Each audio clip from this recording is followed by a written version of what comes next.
가까이 주께 가까이 날 이끄소서.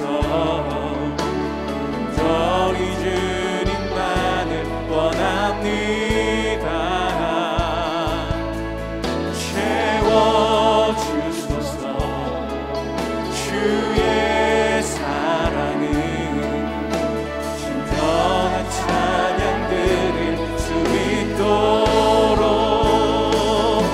목마른 나의 영혼 주를 부르니 나의 맘 만져 주소서. 주님만을 원합니다. 더 원합니다. 나의 맘 만져 목마른 나의 영혼 목마른 나의 영혼 주를 부르니 나의 맘 만져 주소서. 주님만을 원합니다. 더 원합니다. 나의 맘 만져 주님만을 원합니다. 주님만을 원합니다. 더 원합니다. 나의 맘 만져 주소서.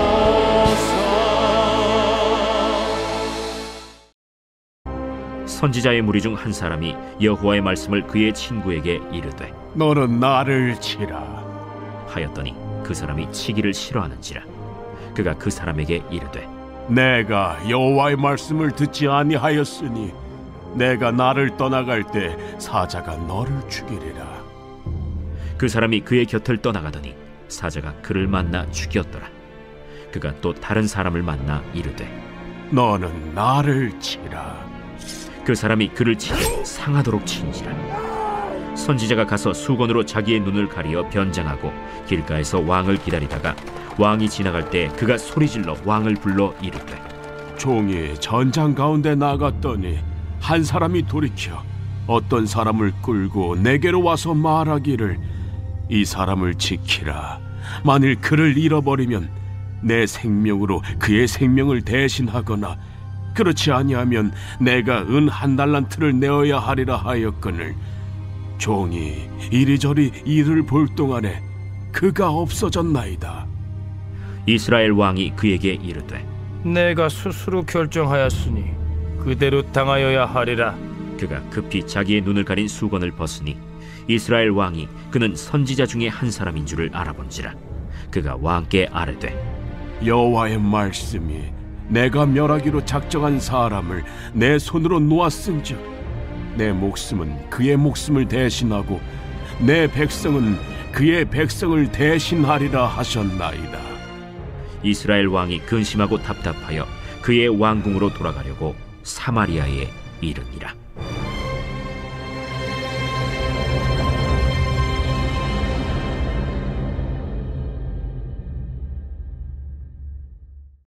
오늘 새벽도 주님 앞에 나오신 모든 성도님들을 진심으로 환영합니다.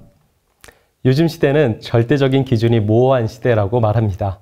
사람들은 제각각의 기준을 가지고 세상에 살아가며 각각의 기준에 따라 판단합니다.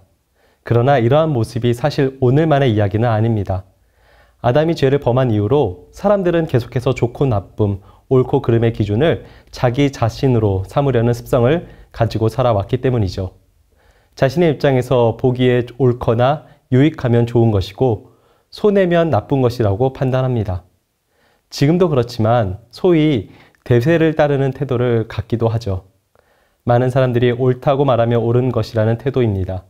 하지만 이 역시 우리가 깊게 그 내면을 들여다보면 결국 자기 안전을 추구하려는 모습이기에 자기 유익과 관계가 없다라고 말할 수 없을 것입니다. 하지만 하나님의 백성이자 그리스도의 제자된 우리는 그 기준의 명확함에 있어서 세상과는 다릅니다. 그리고 우리의 기준은 나에게 유익하느냐를 따르는 것도 대세를 따르는 것도 아닌 하나님께서 어떻게 말씀하시느냐를 절대적인 기준으로 삼으며 그 길을 따라가는 것이죠. 하나님의 기준은 우리에게 어렵게 다가오지 않습니다. 추상적이지도 않으며 우리를 벌하기 위해 기준을 세우시는 분도 아니십니다. 우리의 지식으로 분명하게 판별 가능하며 우리로 납득이 가능한 기준을 세우시고 때로는 정확한 설명을 통해 우리를 이해시키는 것이 하나님의 기준의 모습입니다. 그러나 우리가 그 기준을 알면서 따르지 않는 것이 문제입니다. 사실 우리가 하나님의 기준을 몰라서 이해가 안 돼서 기존 상식과는 다르다 보니 실수로 따르지 않는 경우는 별로 없습니다. 더욱이 그 뜻을 따르지 않는다고 갑자기 우리에게 큰 벌이 내려지거나 하는 경우는 거의 없죠. 그러다 보니 우리는 세상의 기준으로 대부분을 판단하고 대세를 따르는 방향을 선택하게 되고 분명한 하나님의 뜻이 무엇인지 알면서도 따르지 않는 문제가 발생합니다.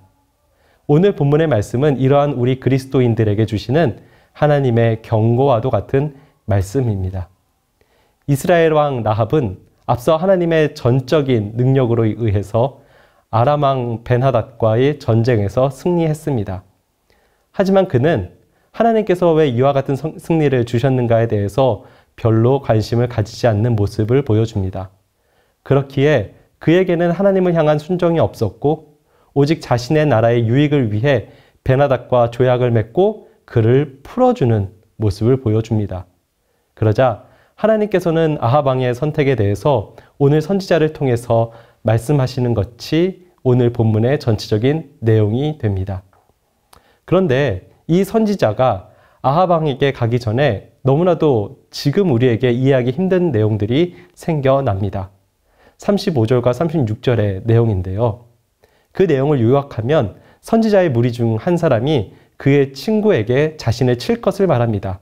그러나 선지자로서 그 친구를 때리는 행위는 악한 행동이라고 여겨서 그 친구가 거부하자 여호와의 말씀을 가진 선지자가 그 친구를 저주하고 그 친구는 사자를 만나 죽게 되는 것이 너무나도 우리로서는 이해가 안 되는 내용이죠. 하지만 하나님께서는 우리에게 이 내용을 통하여서 분명히 말씀하십니다. 하나님의 권위로 선포된 지시사항이 내려졌고 그것의 순종이 무엇보다도 중요하다라는 것입니다. 일반적인 상식으로 인해 선과 악이 나뉘는 것이 아닙니다. 하나님의 백성에게는 여호와의 말씀으로서 주어진 일에 순종하느냐 하지 않느냐가 기준이 되는 것입니다. 이 기준에서 하나님의 말씀을 순종하지 않는 그 사람은 사자에 의해 죽임을 당하는 것이죠. 선지자와 그 친구 사이에 일어난 이 사건은 근본적으로 하나님의 말씀이 상식에 맞든 안 맞든 무조건적으로 순종해야 한다는 그 대원칙을 우리에게 보여줍니다. 그렇다면 하나님은 언제나 이해 안 되는 말씀만을 요구하시느냐? 그렇지 않습니다. 이것을 오늘 본문 후반부에 아합과의 사건을 통해 이러한 것을 우리에게 보여줍니다. 선지자는 다시 다른 사람을 통해 자신을 칠 정도로 때리라 라고 말하고 그 매를 맞습니다. 그리고 그 이유를 아합과의 만남을 통해서 우리는 알게 됩니다. 바로 아합의 눈에 전장에 나갔다가 돌아온 병사로 보이게 하여 아합으로 하여금 그의 잘못을 깨닫게 하기 위함이었습니다. 선지자는 아합 왕 앞에 서게 되고 그곳에서 자신의 상황을 말합니다. 그런데 가만히 들어보면 이는 아합을 두고 하는 이야기임을 우리는 알 수 있습니다. 선지자 자신이 아합 왕이고 그가 놓친 포로가 벤하닷이 되기 때문입니다. 선지자는 아합이 하나님으로부터 벤하닷을 놓치면 내 생명으로 그 생명을 대신할 것이라는 경고를 받은 상태였다라고 말합니다. 물론 우리가 본 앞선 본문에서 아합에게 이러한 명령이 주어졌다라는 기록은 없습니다. 그러나 아합에게 벤하닷이 여호와 하나님을 업신여겼다라는 사실이 이 선지자를 통해서 알려졌으므로 하나님의 권능으로 전쟁에 승리한 아합은 반드시 벤하닷을 단죄해야만 했던 것이죠. 물론 아합의 입장에서는 억울하다라고 생각될 수도 있습니다. 하지만 그가 가진 상식대로 하나님께서 역사하셨음을 우리는 기억해야만 합니다. 아합의 입장에서 한번 생각해 보기를 원합니다. 한 부상당한 병사가 와서 자기가 포로를 지키다가 그만 놓쳤고 그 포로를 놓침으로 말미암아 자신이 죽거나 은 1달란트를, 그러니까 거의 천문학적인 금액을 배상해야 하는 상황이다라고 지금 그 왕 앞에서 호소하고 있다고 합니다. 만약 아합 왕이 그 이야기를 듣고 그래도 포로 1명 놓친 것 가지고 너무 심한 것 아니냐라는 반응을 보였다면 어쩌면 이 선지자가 말하는 것은 달라질 수도 있습니다. 아합이 원래 그러한 생각을 가지고 있었다라는 것을 뜻하기 때문입니다. 그가 포로를 놓친 병사의 말을 듣고 불쌍히 여기는 마음을 가진 사람이었고 도리어 그것이 잘못되었다라는 것을 말하는 사람이었기 때문에 벤 하닷을 풀어준 것이 그렇게 중한 죄인 줄을 몰랐으니 선처해 주십시오라는 이 선지자의 말을 들을만 하게 되는 것이죠. 그러나 아합은 자신의 아래에 있는 병사가 포로 1명을 놓친 것에 대해서 조금도 자비를 베풀고 있지 않습니다. 아합은 도리어 그 병사에게 너 탓이니 너가 죽든지 은 1달란트를 내어야 할 것이다 라고 굉장히 차갑게 말하고 있는 것이죠. 그렇습니다. 하나님은 지금 아합의 상식 안에서 행하고 계시는 것입니다. 하나님께서는 벤 하닷을 단죄할 것을 맡기셨고 아합은 그 포로를 놓친 죄에 대해서 죽임을 당해도 마땅하다라는 상식을 가지고 있기 때문입니다. 그렇다면 그는 하나님의 심판을 피할 수 없게 됩니다. 하나님께서는 그의 상식에서 합당한 벌을 지금 아합에게 내리고 계시는 것입니다. 더욱이 아합 왕은 선지자의 42절에 하나님의 심판에 대한 이야기를 듣고도 하나님께 나아가지 않는 모습을 보이고 있습니다. 이로써 그가 하나님께 대한 순종이 아직도 없음을 보여주고 있는 것이죠. 아합이 해야 할 것은 근심하는 것이 아니라 나단의 예언을 들은 다윗처럼 금식하며 하나님 앞에 엎드려야만 하는 것이었습니다. 하지만 그는 하나님의 집이 아닌 자신의 집으로 가는 모습을 보이므로 끝까지 하나님의 기준으로 자신의 삶을 돌이키지 않으며 자신의 기준으로 자신의 삶을 보고 있는 모습을 보여주고 있는 것입니다. 주 안에서 사랑하는 성도 여러분, 하나님의 백성에게 가장 행복하고 축복받는 길은 하나님의 뜻대로 나아가는 길입니다. 우리는 이미 하나님의 뜻을 잘 알고 있습니다. 하나님께서 기뻐하시는 일이 무엇이며 하나님께서 원하시는 길이 무엇인지를 우리는 알고 있습니다. 그렇다면 우리는 그 길을 걸어야만 합니다. 우리는 다른 일을 볼 때는 하나님의 길에 대해서 선명하게 보이지만 가지 않는다라고 말합니다. 하지만 나의 길에 있어서는 보이지 않는다라고만 말하고 있지는 않습니까? 현재 나의 모든 상황의 판단이 어디에 있는지 우리는 생각해 보아야 할 것입니다. 하나님의 말씀이 나의 기준임을 고백하는 모든 성도분들 다 되시기를 축복합니다. 이를 위해서 나를 기다려주시고 오래 참으시는 하나님의 사랑을 회복하는 성도분들이 되시기를 바랍니다. 우리 주님은 인격적인 분이십니다. 나에게 가장 알맞은 때에 알맞은 방법으로 오심을 우리는 기억하시기 바랍니다.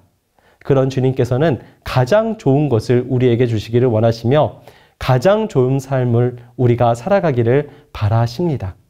그런 주님을 신실하게 신뢰함으로 오늘 하루도 주의 말씀에 온전한 순종하여 하늘의 놀라운 복을 누리시는 성도님들 다 되시기를 주님의 이름으로 소망합니다. 함께 기도하겠습니다. 나를 용서해 주시고 만나 주시고 양자 삼아 주신 주님의 사랑을 기억하며 그 사랑의 충만함 가운데 살아가게 하소서. 주님의 말씀에 순종하게 하소서. 내 기준이 아닌 내 생각이 아닌 가장 완전하신 주님의 말씀을 기준으로 오늘 하루를 살아가게 하소서.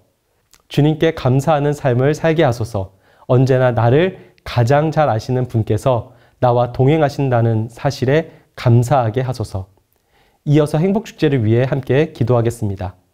진행되는 해피 미션들을 통해 VIP의 마음이 활짝 열리도록 인도하여 주소서.